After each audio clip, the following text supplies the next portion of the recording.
Hi, this is Chris from Total Parts Plus, 29 Meadow Ave, Coopers Plains. Our phone number is 0738481382, and today we have a 2010 Ford Escape, stock reference number 3883.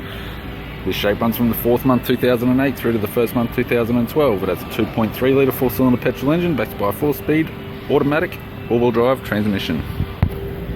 2.3 litre 4-cylinder petrol engine. This vehicle has sustained damage in the right hand front as well as the rear. We have the right hand fog light, radiator grille,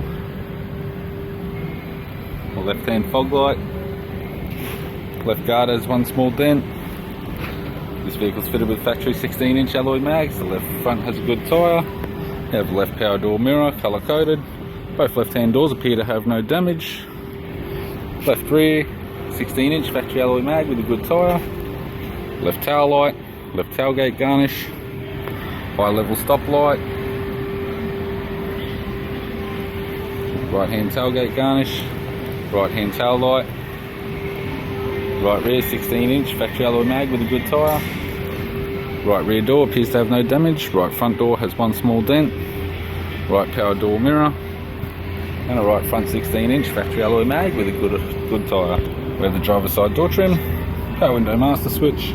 This vehicle is fitted with a black cloth interior. It's got a black leather center console lid, automatic type console, automatic gear shifter, climate control heater controls, factory 6-stack CD player, interior mirror, courtesy lamp, sunglass holder type, left sun visor, right sun visor, instrument cluster, and a tidy 4-spoke leather steering wheel with cruise and audio buttons. I'm Chris from Total Parts Plus, and I'd like to thank you for watching this video.